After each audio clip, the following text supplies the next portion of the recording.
Hi and welcome to another Get Fix Repair. Today I have a PlayStation 5. It is a disc version which I picked up, and basically the PlayStation would just boot up straight into safe mode, and it comes up with this error which I'm going to show you later in the video. And basically it just asks you to connect to the controller using the USB. And once I tried it, it will give you just these two options, either to update or reset. So I downloaded the official installation file from PlayStation, and then I tried to do a clean installation using the file, and it would basically just go through the process, and it would give me a something went wrong with the SU-101312-8 error.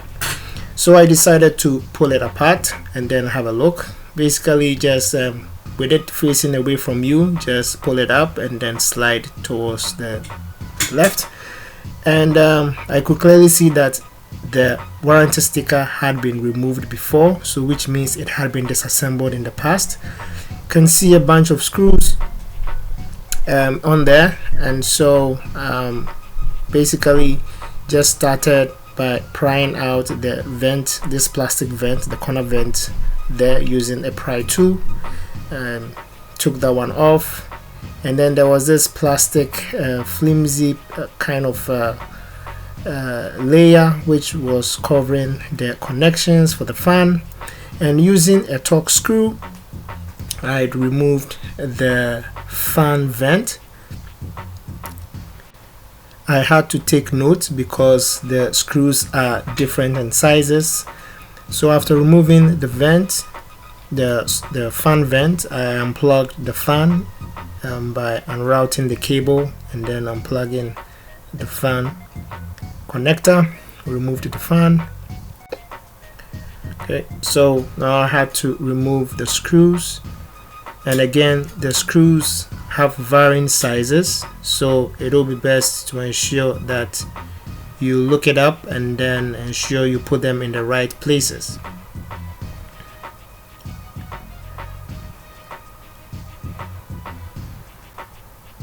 From there I removed the SSD external cover,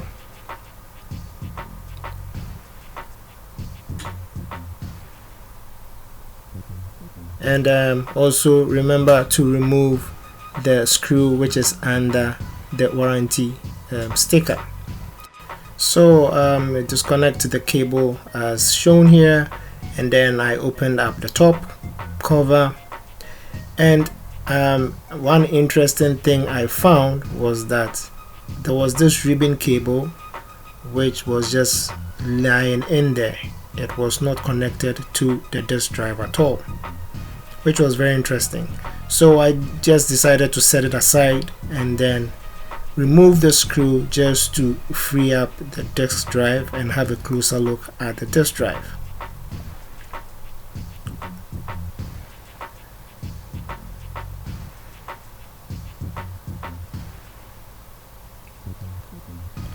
So basically I inspected the disk drive. I just checked the connection of where the connector is, just to see if there was any damage, if there was any issues, was there any problem, was there any reason why the cable was just hanging in there. And the connector seemed fine, there wasn't any broken pins, everything seemed to look good. And so I decided, okay, I will just plug it back in and then just have a test and see if it would get the problem fixed. So I aligned the disk drive as it should, and I also just quickly checked the cable just to see if there were any broken lines. There wasn't any broken lines, so I just reconnected the cable, just had a quick look throughout the system to see if there was anything missing. There wasn't anything like that, so decided I will put it back together and test the system.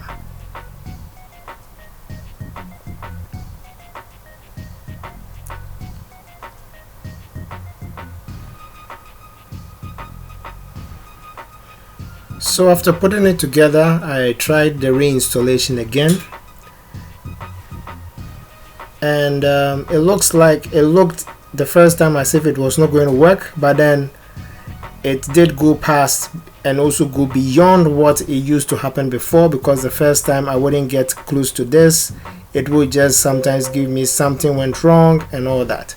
But as you can see, the system was now responding and the installation was now working.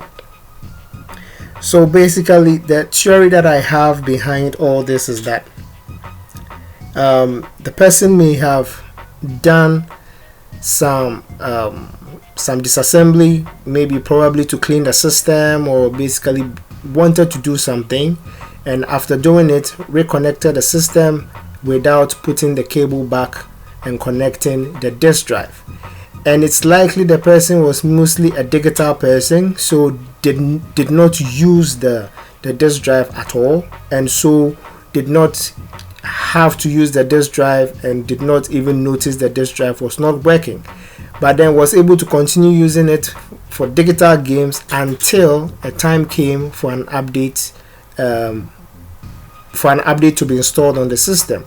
And before the update is done, the system would check to make sure that everything is working, including the disk drive. And I think that was when the system decided to switch to safe mode. So if you're having this issue and you've done a disassembly before, just go back and make sure that you did reconnect your disk drive. And I do appreciate you staying with me throughout the video. If you did like it, please comment, leave me a like, subscribe, and I'll see you again in another GetFix. Peace. I'm out.